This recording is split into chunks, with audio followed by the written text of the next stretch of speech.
Imagine an empire so incredibly vast and powerful that its wealth was literally legendary across the entire globe. We're talking about a dynasty that commanded massive armies, built architectural wonders that are still standing today, and ruled over the Indian subcontinent for centuries with absolute unquestioned authority. But what happens when the foundation of a colossal structure like that starts to rot from the inside? Welcome to today's Explainer. We're going to be unpacking the anatomy of a fall, the end of the Mughal Empire.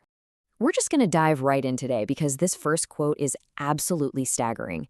In legal terms, the Mughal Empire came to an end on November 1, 1858, with the declaration of Queen Victoria. Just let that sink in for a second. An empire that stood for over 300 years, built on the backs of some of history's most formidable conquerors, was ultimately erased from existence by a single legal declaration from a foreign queen sitting thousands of miles away. How on earth do you go from absolute supremacy to, well, a stroke of a pen just ending it all? So here is our roadmap for the Explainer today to untangle all of this. We'll be hitting the crumbling crown, Panipat as the ultimate battleground, puppets and kingmakers, the economics of empire, and finally, the final extinction. Let's start with Section 1, the crumbling crown and the fracturing of an empire. Now, a collapse like this doesn't just happen overnight, right? The foundation began cracking way before the final blow. There's actually an incredible contrast in leadership early on. You had Emperor Bahadur Shah first adopting a really peaceful policy, trying to stabilize relations with the Marathas, Rajputs, and Jats. But shortly after, we get a massive 29-year reign for Muhammad Shah, running from 1719 to 1748. Now, 29 years is a long time to rule, but unfortunately for the Mughals, it was 29 years of pretty severe incompetence. This long, incredibly ineffective leadership acted as the catalyst for the empire's fracture. Because the center was weak, the edges just started breaking off. We see independent states emerging, places like Hyderabad, Bengal, Awadh, and Punjab. Local chiefs are stepping up, asserting their own independence, and the Marathas saw a golden opening to make a bid for the imperial mantle themselves. The center simply could no longer hold. Moving right along to Section 2, Panipat, Ultimate Battleground, the Geography of War. If you've spent any time studying the history of this region, one massive question basically leaps right off the page. Why always Panipat?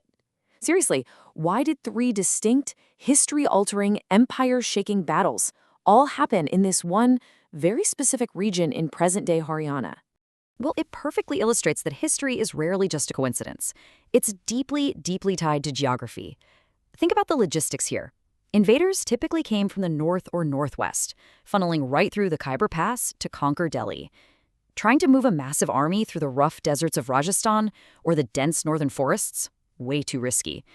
Panipat offered this wide, flat ground that was absolutely perfect for cavalry, which was the primary mode of warfare back then. Plus, it was situated right on Sher Shah Suri's Grand Trunk Road, so it was highly accessible.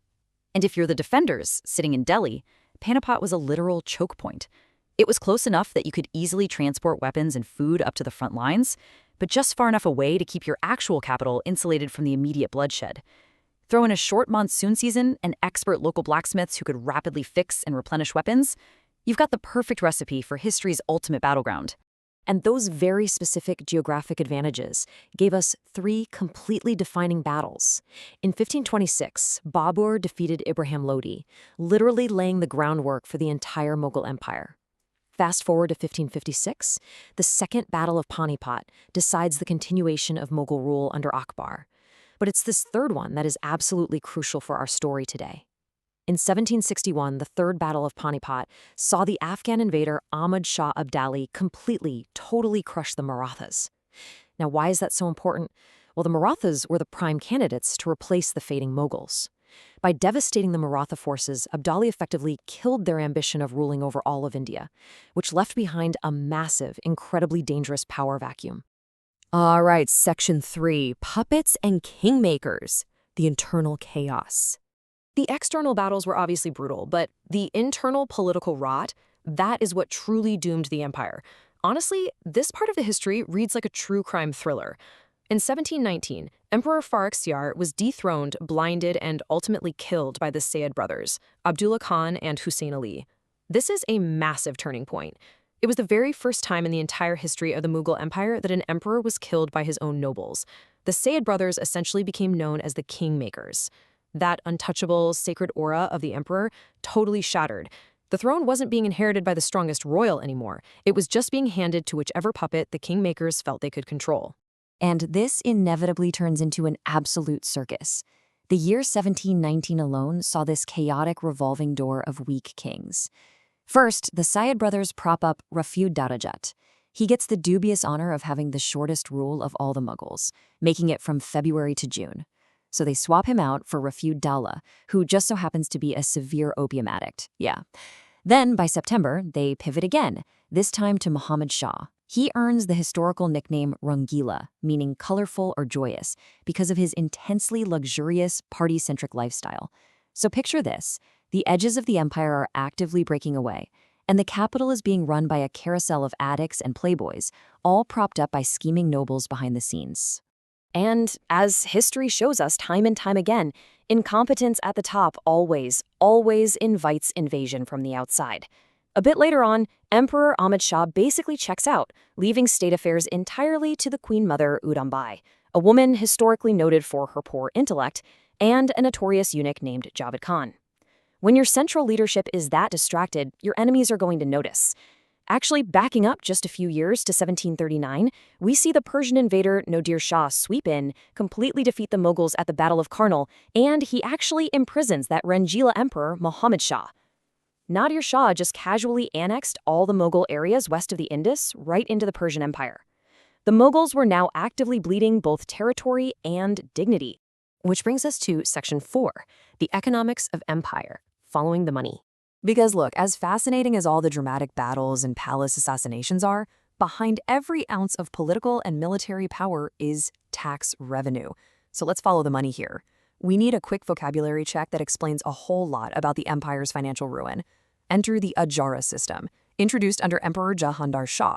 So instead of the central government collecting taxes directly from the people, they basically outsourced it. They gave the right to collect taxes to third-party middlemen. The government would get a flat, assured sum upfront, which sounds nice, but the catch? That middleman could then squeeze the common people for absolutely any percentage they wanted. It was completely disastrous. It decentralized their financial control and totally alienated the everyday population who were just being ruthlessly exploited. Then we have jizya. This was a traditional tax paid by non-Muslim populations to their Muslim rulers. What's incredibly telling about this period is that struggling emperors like Jahandar Shah and later Farrukhsiyar actually abolished this tax. Why would they give up revenue? Because they were getting desperate. They needed to win political favor and try to stabilize their incredibly precarious grip on the throne. They were quite literally trading long-term revenue for short-term political survival. To really grasp how much power was bleeding away, you have to look at Khalisa land. This was land owned directly by the Mughal emperor himself. The revenue from this land bypassed everyone and went straight into his personal treasury. But as the empire got weaker and weaker, the total amount of Khalisa land shrank drastically. These emperors were being forced to hand over their own revenue rights to middlemen and hereditary landowners, known as zamindars, just to buy their loyalty. And while the Mughal treasury was drying up, their rivals were getting incredibly greedy. The Maratha kings started demanding what was called a chauf. It was a massive 25% annual tax extracted from all subordinate kingdoms.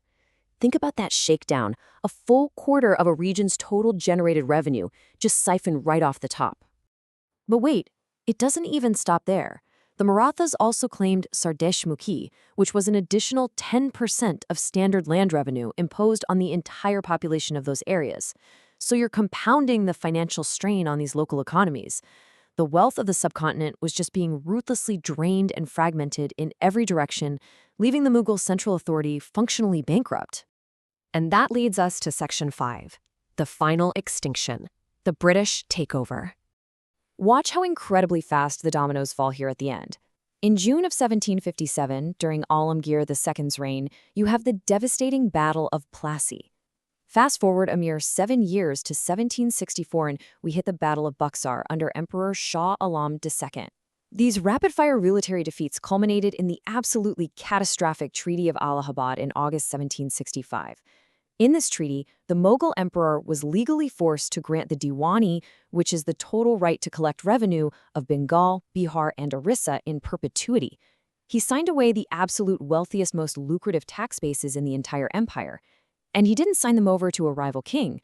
He signed them over to a corporation, the English East India Company. The tragic irony of the Mughal collapse is just staggering. You look at the early Mughals, these were commanders wielding absolute authority, the architects of massive military conquest across the entire subcontinent. Conversely, the later emperors, following these crushing defeats by the English, were entirely stripped of that might.